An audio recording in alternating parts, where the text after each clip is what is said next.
Hey, folks, in this interview, we're talking to Dixie Dixon. She's a commercial photographer and director out of Dallas-Fort Worth, Texas.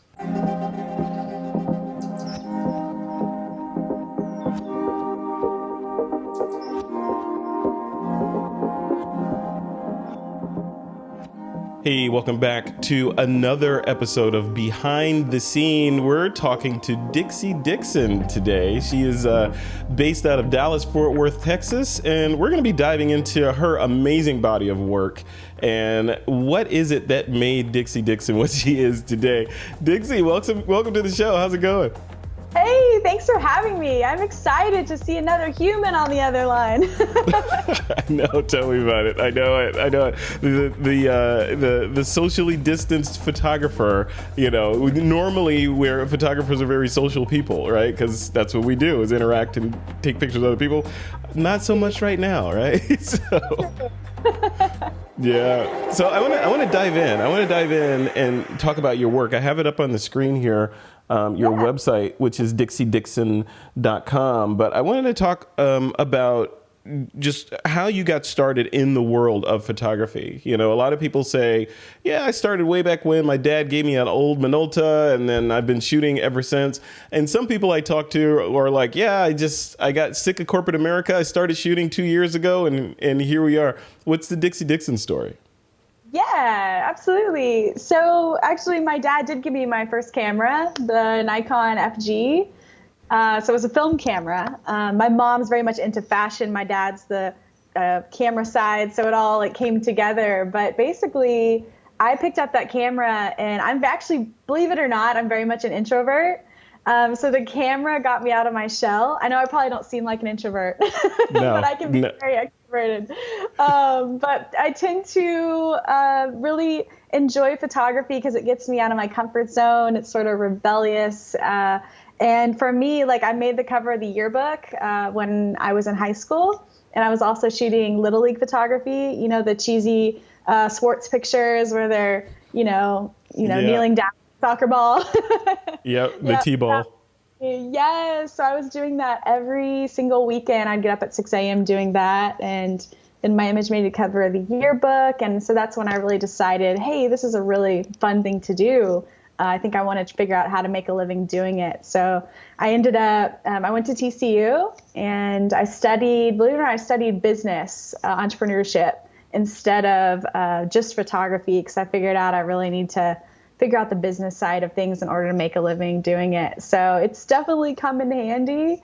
And I ended up getting a study abroad program. So I Googled fashion photography study abroad, and there was one through Syracuse University. And so I ended up getting to go to London and Prague and study with a world-renowned fashion photographer, Jeff Licata. So that's when I really fell in love with fashion photography. And then I came back and I started assisting, and I actually got to assist one of my favorite photographers and mentors, Matthew Jordan Smith, whom I love. He's so awesome. So I got to work with him and do some stuff in studio, and then I ended up getting a job with this TV show where we traveled all over shooting this docu-reality travel series, and I got to shoot swimsuit models for 4 years. So it's been a really interesting adventure, but I've had a blast. It's never the same every day. So yeah, it's interesting you say about the business side and the marketing side and having an emphasis on that, because a lot of photographers don't do that. I talk to a lot of wedding photographers that just jump into it, and some of them get into it, I call it with that spreadsheet sort of idea of, hey, if I just do a wedding every weekend, that's 52 weddings. And if I charge $4,000 per wedding, I could quit my job, right? But it doesn't always work like that. What's your experience in sort of weaving business and marketing and balancing that? Because that's left brain, right brain stuff for sure, right? It is. That's such a good point. And it's funny because I actually shot weddings in college on the weekends as well. And I'm a terrible wedding shooter, but I have so much respect for wedding photographers. Yeah, for sure. Like 3 of my friends' weddings. It was a very, very bad deal. But, I lived and I learned and I realized that wedding photography was not my strong suit. But As far as when I was starting out, I always heard you've got to show what it is that you want to shoot. And so I was still shooting like weddings and stuff to pay the bills, but I had two different websites. So I had a wedding website, then I had like a fashion work website, but I had shot all the fashion work, for free, just model tests and stuff like that. But ultimately, I ended up dropping the wedding website when I was able to finally start jumping into fashion and commercial photography. So it was a long process. I feel like it took forever to jump in, and I'm still working on, like you say, right brain versus left brain. I think I'm completely equal, which is weird. I think I'm 50% right brain, 50% left brain. Like I did some tests online, and I think it exactly 50-50. So I kind of love both. I love the business side too. That's interesting. So, that makes you kind of a unicorn, right? Because most people, they lean in one direction or the other. That's a superpower to hit it right down the middle. Yeah, that's awesome. My brain tends to work. It depends on what's going on or how tired I am as to which direction I lean in or what my mood is. So yeah, it's interesting. So when you're tired, what direction do you lean? More towards, I don't know. I don't think I'm just left, right. I think I'm left, right, front, back brain. So when I'm tired, my brain goes towards shut off and science fiction Netflix marathon mode. That's awesome. You have to have a brain break. Yes. Yeah, I know. A brain break or video games or something. And then, then you can reset and get back to the real stuff. One of the questions I like to ask photographers is, it's a journey, like you mentioned in the beginning, once you get into photography, and then your journey was, the education, from a business standpoint, and then trials through weddings and all that stuff. So, and we're all still learning. Have you ever hit a point over the years in your career so far that, you were just like, what, maybe photography isn't for me? I'm going to go be an accountant or anything. Have you ever questioned the art form? I have. I think, like you say, when you get to a point when you're working so hard and you get to that burnout point, that's when I've questioned it. But then I always realize how freaking lucky we are to get to do this. Yeah. To get to do photography for a living, because I look at friends who are working normal 8-to-5s and living that life, and here I'm traveling all over, and I'm super grateful for that. And so just I think being aware of, I think when you're in it for so many years, you forget sometimes how like lucky you are to get to do something creative for a living. But so for me, I have to take a break. Like you said, you got to have your outlet, whether it's video games or, for me, I love to travel, which right now we can't travel. Right. But taking those brain breaks and taking a little time off definitely allows me to come up and back with a fresh perspective, I think. So, I think that's it, right? You hit it right on the head. That's the thing. It's being able to have to take a brain break and being able to come back with a fresh perspective on things. I want to talk about that. Let's segue into your work on the website here. So, first of all, congratulations! What an amazing body of work you put together. It's beautiful. So I'm looking at diversity though, in terms of the just the subjects and the types of photography that you do. I see everything from portraiture to I see commercial. I mean, what is the Dixie Dixon style? What or is there a specific style? Because it looks like you're amazing in all the different areas. How would you define your look? It's a little bit of a mix. I wouldn't say that I shoot the high fashion, avant-garde type of stuff. For me, I love that connection with people. So I've always looked at photographers like Peter Lindbergh, who not only shoots fashion, but he's really bringing out like the personality of who it is that he's shooting and sort of the feeling of wearing those clothes and whatnot. Yeah. So it's sort of, for me, I shoot a ton of lifestyle work commercially, which is kind of capturing this idealized lifestyle moments. And so I do a ton of that for commercial clients. And then I'll do some fashion work as well. And it's sort of become a mix of interesting clients. I have some really funny clients, like Poopery is one of my favorites. Nice. So it's definitely not boring. I mean, it kind of runs the gamut of products and, fashion brands. And like I shoot for rock and roll denim. Nikon's one of obviously my favorite clients because that one's for Nikon, the Z7 campaign. So, sometimes we get to let the creativity really run wild with the fashion and whatnot. And I love that. Yeah. So speaking of creativity, like a shot like this one, for example, what's the genesis of this shot? Is this, I'm assuming it's obviously for a client, right? So when you put this together, was it a brief came in and they said, we need a shot that kind of looks like this. Then you put it together. What's the flow from that initial email through the final delivery to the client? Well, this one is a very interesting story because it came about in a sort of unexpected way, whereas most clients, like the typical is most clients will reach out and they'll see my website and they'll say, hey, we're looking to possibly have you shoot a campaign. They'll ask for an estimate and a bid, and usually they triple bid, so they'll ask 2 other photographers to bid as well. And then ultimately the ad agency has an idea of what photographer they want, but then they have to pitch that each photographer and their bid to their client. And ultimately the client chooses who they want to have shoot their campaign.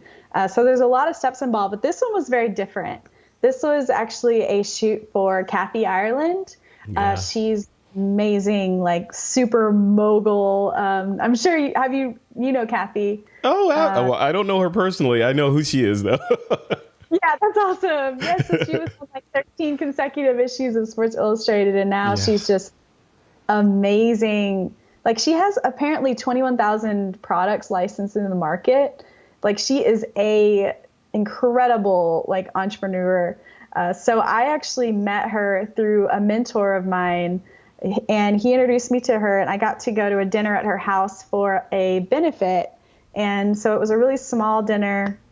So I got to hang out with Kathy, and eventually I just came up with this idea, and I really wanted to photograph her and recreate some of those old Bert Stern type images. Yeah. And then her team was like, you know what? We really need to create some images for, she's really involved in the AIDS Foundation.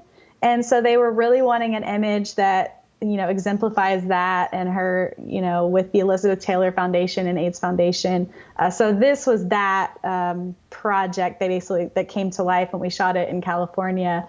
But it was over a few months that we went back and forth with ideas, and her team was super excited about it. So, and then she ended up, it's such a crazy story. So we ended up doing a gallery opening here in Texas, and Kathy flew in for it a couple years ago. So we got to do the big unveiling of the images plus my book at that gallery show. So it was a really, really crazy cool experience. Oh, that's awesome. You know what? I'm like when I look at a shot like that, as a photographer, I look at it and I say, the execution looks flawless and elegant. It must have been mayhem behind the scenes to get to that point. Can you describe the day of? What was the day of getting that particular shot? Oh my goodness. There was a lot of things, a lot of moving pieces in this. And actually we worked so this shot has a lot of elements to it. I normally like to shoot things how they're going to end up being, finally. I don't usually do compositing and stuff, but for the AIDS ribbon, there just was no way to actually do this AIDS ribbon in person to make it look right. We actually explored a lot of ways to do that. So I actually worked with this great compositor, Mike Campow. So he actually added the ribbon in the background, and then we shot everything else in person. So, for instance, do you know the what's that perfume? Elizabeth Taylor's perfume, White Diamond. So that's the huge version of that. And then her dress, believe it or not, was actually pink, but it didn't look right, obviously. But we liked the flow of it, so we captured, just tons of shots with basically the assistant throwing the gown up, every shot to get that perfect kind of flow. Yeah. And we ended up liking that particular shot, and then we edited that to be red, and then with the ribbon in the background. So it was a process. As Wow. you can see. That is fantastic. I love that. And that's that. I think what part of photography most excites you? Is it the actual click of the shutter? Is it the prep before the click of the shutter, or is it the post-processing after the click of the shutter, or something in between? Yeah, I've found that the pre-production part of it, I always feel very like high pressure, because I feel like I want to make sure that everything is, in a row. We want to have the right makeup artist and the right wardrobe stylist and, the right timing of day, because we go and location scout and figure out like when to shoot each shot if we're not in studio. And so that part, I always feel a lot of pressure. So I would say that my favorite is definitely the shoot day. Definitely, because I just am never more present than I am when I'm shooting. And so I am fully engaged in that moment. I am like one-on-one, like that is the only person in the room is the person I'm photographing. Like people will actually tap me on the shoulder because they're trying to talk to me as I'm shooting, and I'm just so in my zone that I don't even realize they're talking to me. Yeah. So day, and post-production is fun too, because then you get to sort of decompress. So what about you? Do you love the shoot day? Yeah. Yeah, it's interesting. This is about you, Dixie Dixon, but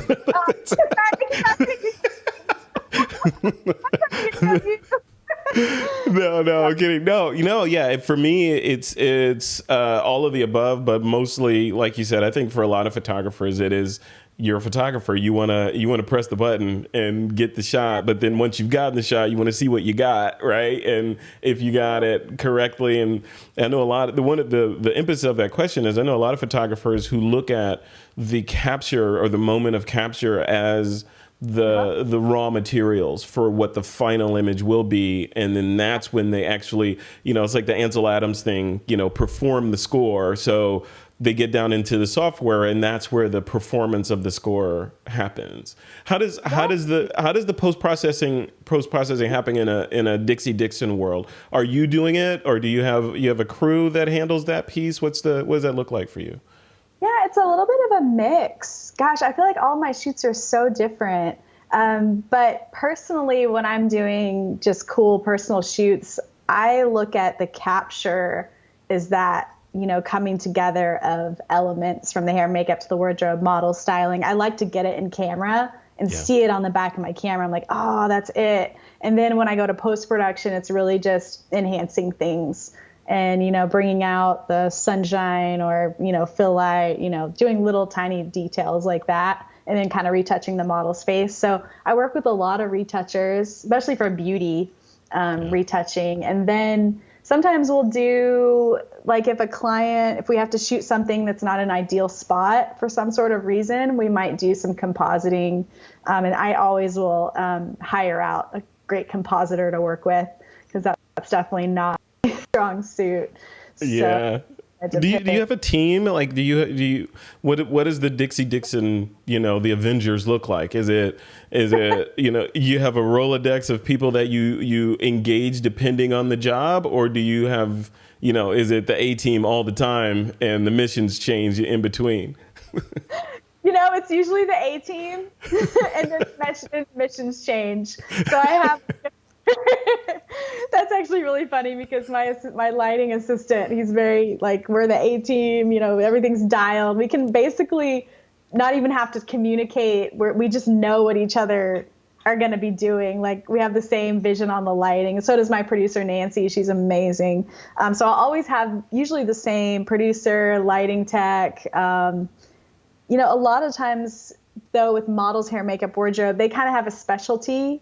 So we have certain people that we like to use for certain things. Like for natural makeup, we'll use a certain makeup artist. And for like high fashion wardrobe, we have to, so everyone has their like strong suit. So we always try to go with those and see who's available on that day. Everyone has their superpower, right? True. So what about like for the photographers that are out there that are like, okay, I get it. I want to have a team like Dixie's that I can, take assignments and knock them out. How do they build that team? How did you build your team? What's the process for that? It's such a balance, because like I don't have any of these people on staff. So they're all contract work technically. So I work with my producer probably more than, because she's very involved in the pre-production stuff like that. But ultimately, the way I built my team was on, have you heard of Model Mayhem? Oh, yeah, absolutely.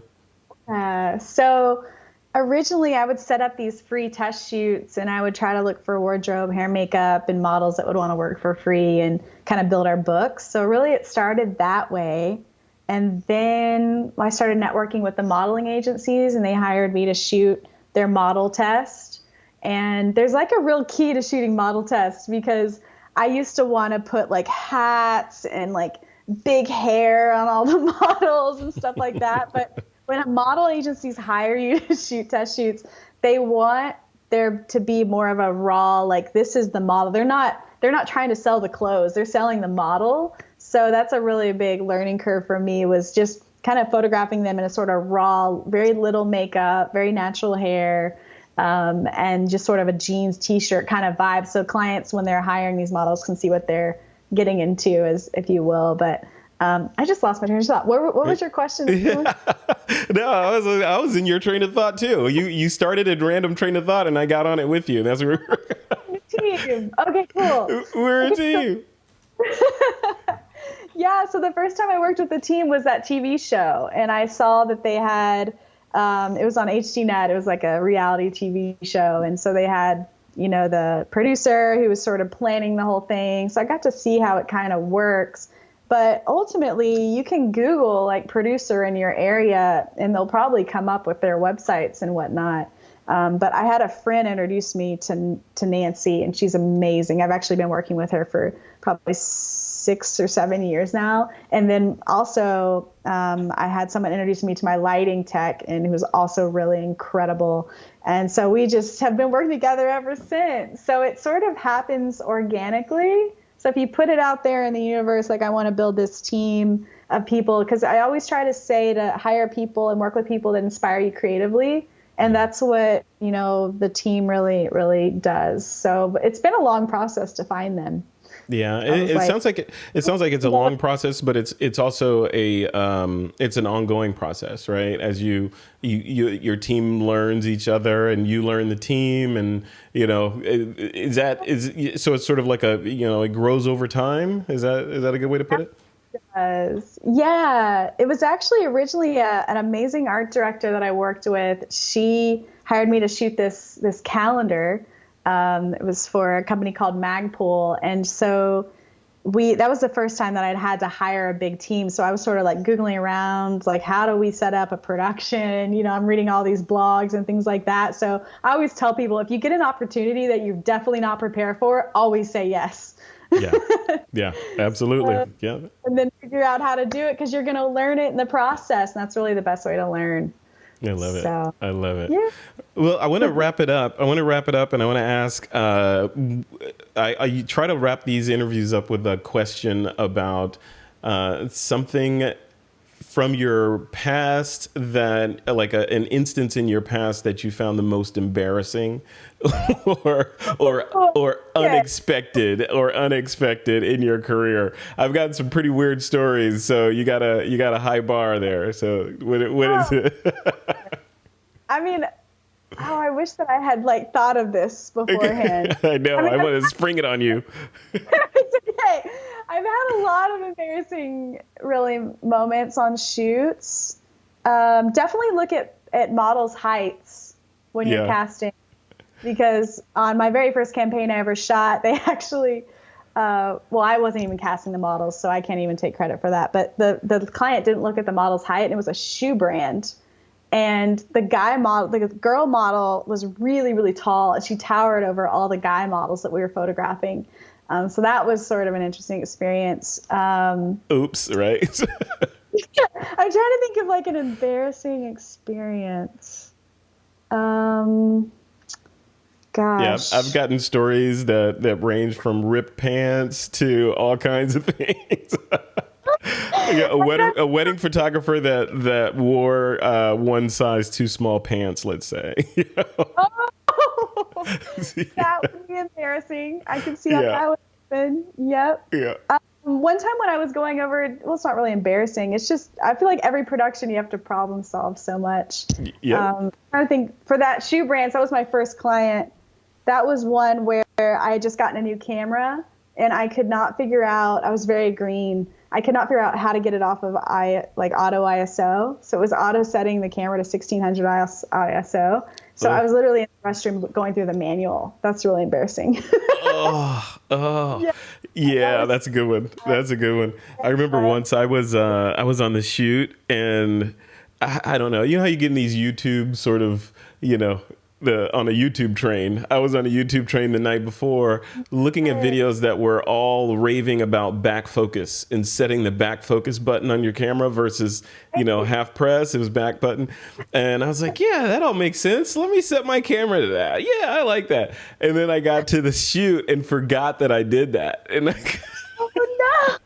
and I was like, why is this thing not focusing? I can't. Oh, when you're so, I feel like in that moment when you are so into the shoot and you're like kind of pressure is on is when those things happen, because it's like, because normally in a normal situation, I'm like, oh, auto ISO, I can figure that out. Or back focus, fat button focus. But sometimes in those situations, you're so in the element that you're not thinking. Yep, right. And that was me. That was me 100%. Ultimately I figured it out, and it was like, but it was like literally an hour and a half of me like trying to figure it out. I had to flick it to manual, and then I was like, the camera's clearly malfunctioning because it can't be me. It's got to be the camera. It's got to be the camera. Oh man! So Dixie, speaking of cameras, you're a Nikon person, right? And so tell me about that. So there's a lot of new gear out on the market, from Nikon competitors and all around the world, literally. What drew you to the Nikon brand, and which Nikon are you shooting? So I've been a Nikon shooter since I was 12, obviously. So I've always been a diehard Nikon fan, but it's interesting because as I grew up and I'm having to assist other photographers and they have other brands that I'm supposed to use and stuff like that. But, I always, the secret sauce between the lenses and the cameras, like render the sharpest images. I'm always just blown away, like the sharpness. You can see every eyelash and then the skin tones. And it's funny because all my digital techs, they've shot other brands and stuff, but then they see these files, like the raw files, come into Capture One, and a lot of them have actually switched to Nikon after shooting and assisting and digiteching for me because they're so incredibly tack right out of the camera, so you don't have to do a lot of sharpening and stuff like that. So I've been a super fan. I could tell. I could tell you're a super fan because the couch and pillow color combination behind you are Nikon colors. Don't think I didn't see that. Absolutely. Gotta have that happy yellow, around. It's my favorite color. I love it. Well, Dixie, thank you so much for coming on today. If people want to check out your work or otherwise follow you or hire you, what's the best way to get in touch with you? Absolutely.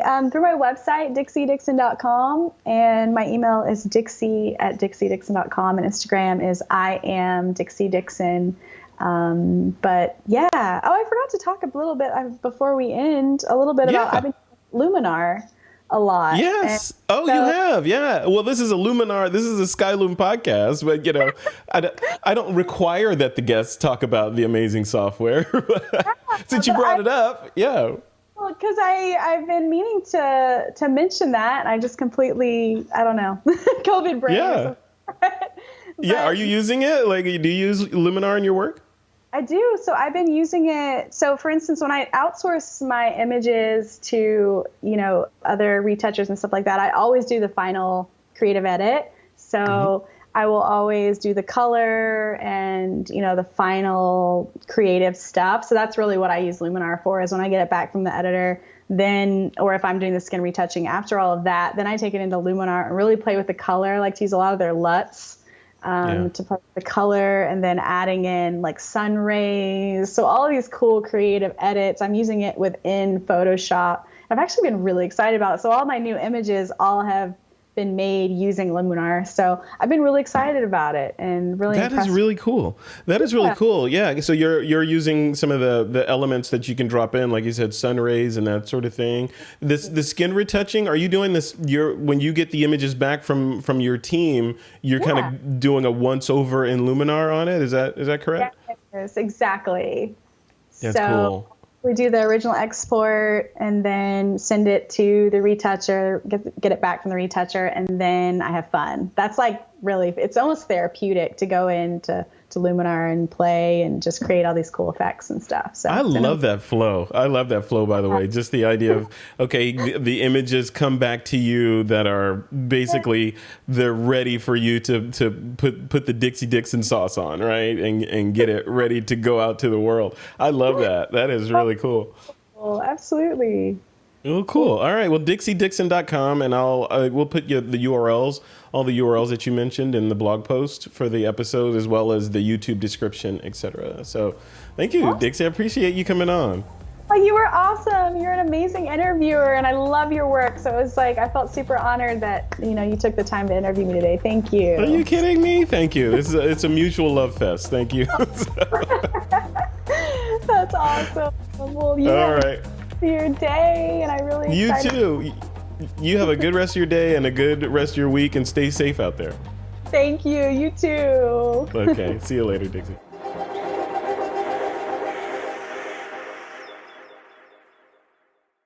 This episode was made possible by our friends at Fujifilm. Make images, share stories, and experience moments at the speed of life with Fujifilm. Thank you for staying home with us.